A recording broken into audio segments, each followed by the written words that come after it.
Bismillahirrahmanirrahim. Alhamdulillahi Rabbil Alamin. Wassalatu wassalamu Rasulullah wa ala alihi wa sahbihi ajmain, amma ba'd. Una sa lahat, ang papuri, pasasalamat kay Allah Subhanahu wa Ta'ala na nagbigay ng lahat ng ating pangangailangan, na kung saan ang mga biyayang ating tinatamasa sa bawat oras, araw-araw. Nawa ang pagpapala ng Allah Subhanahu wa Ta'ala sa kanyang huling propeta, kay Propeta Muhammad, sa kanyang mga pamilya, sa mga sahaba, sa mga tagusunod, at sa mga tumatahak sa landas ng Islam.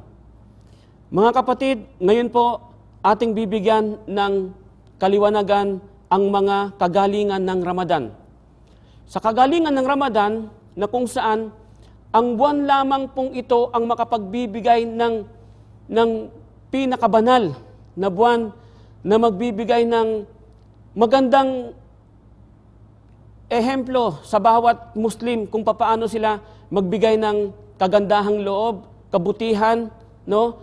Ang pagbabalik loob kay Allah Subhanahu wa Ta'ala, ang pagpapatawad sa sino mang may pagkakasala, na kung saan maluwag kay Allah Subhanahu wa Ta'ala na ito ay mabilis na pinapatawad, at isa sa mga dahilan para ang isang tao ay magkaroon ng pananalig kay Allah Subhanahu wa Ta'ala.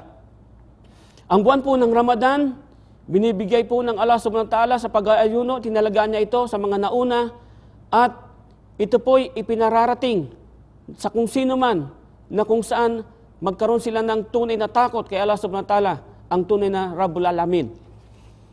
Sa bawat Ramadan na kung saan ang Allah Subhanahu wa Ta'ala ay nagpapalaya ng mga pinarurusahan.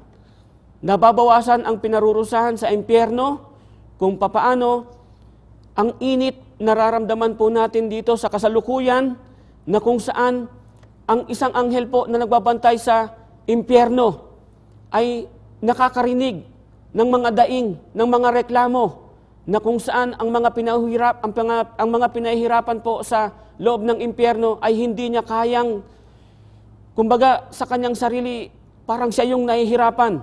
At hiniling niya kay Allah Subhanahu wa Ta'ala na hanggat maari, bigyan ng singaw ang impyernong yon, at para mabawasan ang paghihirap ng mga taong nagpapakahirap sa impyerno, sa parusa ng Allah Subhanahu wa Ta'ala.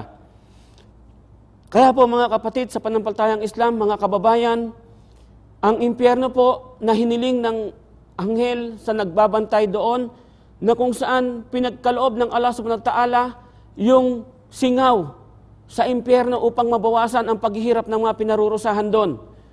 Kung nalalaman lang po natin, mga kapatid sa panampalataya at mga kababayan, na ang singaw po na nanggaling sa impyerno ay ito na po yung nararamdaman natin sa mundo, na kung saan sa init pa lamang po ng ating paggalaw ay napakainit na, nagrereklamo tayo. Papaano po kaya kung tayo ang nasa loob ng impyerno? Katakutan po natin ang Allah Subhanahu wa Ta'ala, na kung saan binanggit po niya ito sa Suratul Baqarah sa verse 24.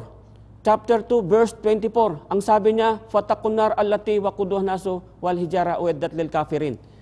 Katotohanan, katiyakan, ang katakutan kay Allah Subhanahu wa Ta'ala ay yung tao sa puso, kung paano mo gagampanan yung pagkatakot. Hindi lamang po sa pagsasalita, sa isip, ganun din po sa paggawa, kung paano siya katakutan. Para hindi po tayo mapunta sa impyernong nagliliyab na apoy, na kung saan kanyang nilikha pamula sa mga jin at mga tao, at ngayon pa lamang po, ito ay nakahanda na para sa mga hindi Muslim. Jazakallahu khairan, o akhir dawana, assalamu alaikum warahmatullahi wabarakatuh.